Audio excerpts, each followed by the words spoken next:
अनपढ़ माँ। एक मध्यम वर्गीय परिवार के एक लड़के ने 10वीं की परीक्षा में 90% अंक प्राप्त किए।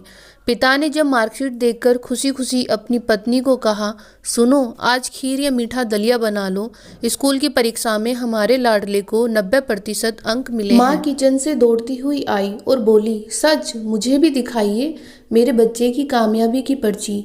ये सुनते ही बीच लड़का फटाक से बोला, क्या पापा किसी रिजल्ट दिखा रहे हैं? क्या वह पढ़ लिख सकती है?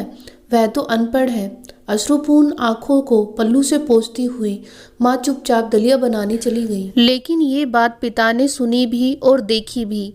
फिर उन्होंने लड़के के कहे हुए वाक्यों में जोड़ा और कहा, हाँ बेटा, सच कहा तुमने, बिल्कुल सच। जानता है, जब तू गर्भ में था तो उसे दवाई बिल्कुल पसंद नहीं थी।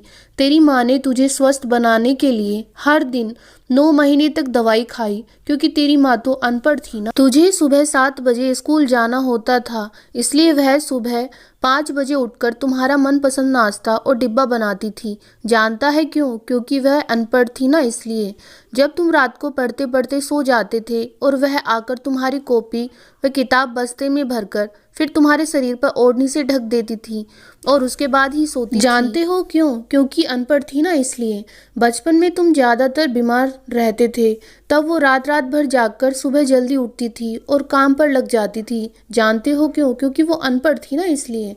तुम्हें ब्रांडेड कपड़े लाने के लिए मेरे पीछे पड़ती थी और खुद सालों तक एक ही साड़ी में रहती। वो खाना बनाकर और हमें परोसकर कभी कभी खुद खाना भूल जाती थी। इसलिए मैं गर्व से कहता हूँ कि तुम्हारी माँ अनपढ़ है। यह सब सुनकर लड़का रोते रोते और लिपटकर अपनी माँ से बोला, माँ, मुझे तो कागज पर 90% अंक ही मिले हैं, लेकिन आप मेरे जीवन को 100% बनाने वाली पहली शिक्षक हैं।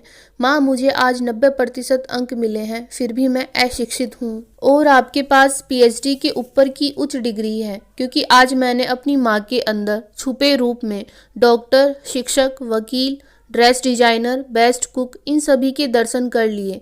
मुझे माफ़ कर दो माँ, मुझे माफ़ कर दो। माँ ने तुरंत अपने बेटे को उठाकर सीने से लगाते हुए कहा, पगले, रोते नहीं हैं, आज तो खुशी का दिन है, चल हंस। और अपने बच्चे को चूम लिया। ये कहानी सभी माँओं को समर्पित है।